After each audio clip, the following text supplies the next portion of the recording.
Donc bonjour à tous, une nouvelle vidéo toujours en réaction à l'entreprise Lactalis. Donc cette vidéo s'adresse principalement au grand public, aux consommateurs, sur la valorisation du lait. Pour bien comprendre, Lactalis sur sa valorisation valorise 50% en PGC, produits de grande consommation, 20% en PGC à l'export, c'est-à-dire à l'étranger, et 30% en produits industriels beurre poudre. Alors ça veut dire quoi concrètement? Les 50% en produits de grande consommation, c'est ce qui va dans les grandes surfaces, dans les magasins, il est payé, il est valorisé 34 centimes. Bon, c'est trop faible, mais ce que je vais vous démontrer, c'est la valorisation, comment elle se décompose. 50% des produits valorisés par Lactalis et en PGC France, consommés par les consommateurs français dans les grandes surfaces. 34 centimes, payé 34 centimes, valorisation. Ensuite, les 20% produits de grande consommation à l'export, le prix est calqué sur le prix du lait en Allemagne. C'est pas normal, mais bon, ça nous est imposé, c'est comme ça, c'est pas normal, mais c'est des produits de grande consommation qui sont valorisés. Ce lait-là, il est payé 32,5 centimes. Ensuite, il reste 30%. Les 30% de reste qui valorise, il est valorisé en produits industriels qu'on appelle beurre poudre. Alors là, ça peut s'en aller dans le monde entier. Hein. C'est la partie la moins valorisante du lait. Notamment la poudre, elle s'en va en Afrique et s'en va partout. Et c'est avec ça qu'ils font du stockage. C'est ce fameux stockage de poudre de lait qui effondre les cours et qui permet aux industriels de payer le lait moins cher parce qu'ils font produire beaucoup de lait et ils font du stockage avec cette fameuse poudre de lait. Donc celui-là, ces 30%-là sont payés 25 centimes.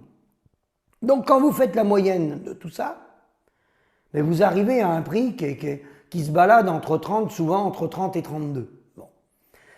Et où je veux en venir, c'est que les coopératives, il y a des coopératives, par exemple en Bretagne, où au lieu d'être 50, 20 et 30, comme je viens de vous le démontrer, c'est 33, 33, 33. Ça veut dire que, voir certaines coopératives, c'est 40 ou 50% en beurre poudre.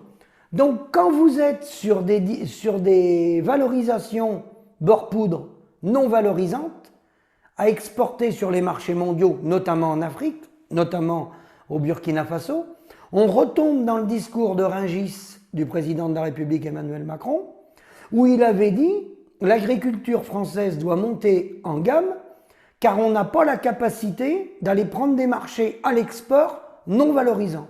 Et bien là, on est en plein dedans. Les coopératives n'ont pas suffisamment monté en gamme.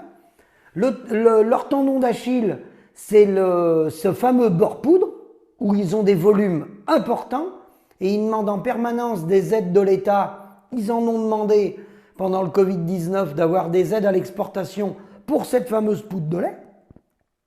Et c'est ça, c'est pas la seule raison, mais c'est une des raisons qui nous empêche d'être valorisés. Si cette partie beurre poudre, on la supprimait plutôt que d'exporter, qu'on produirait moins, et pratiquement on la supprimait, eh bien on aurait tout de suite un litre de lait qui serait dans une fourchette payé entre 350 et 400 euros, je dirais probablement 370, 380, ou 37, 38 centimes, excusez-moi, parce que pour le grand public, il vaut mieux parler en centimes.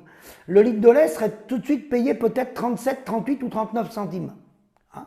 Alors, il en manquera encore, parce que l'industriel, il valorise, dans le lait, il y a des protéines qui partent dans les pharmacies.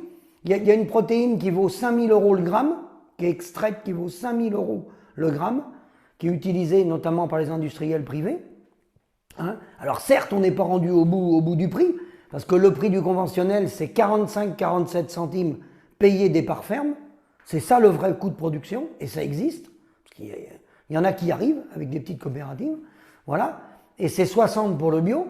Mais si on enlevait cette partie non valorisante, déjà, le drame du lait aurait été beaucoup moins important. Donc ça veut dire que c'est eux qui sont quand même responsables de cette valorisation. Parce que nous, on est des producteurs, on a confié notre production à nos coopératives, hein, puisque c'est un prolongement de l'exploitation.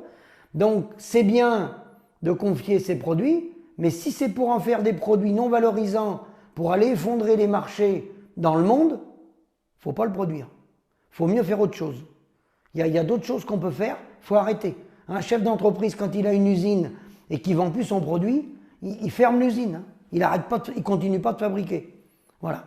C'était la précision que je voulais apporter sur les valorisations. Je vous dis à bientôt.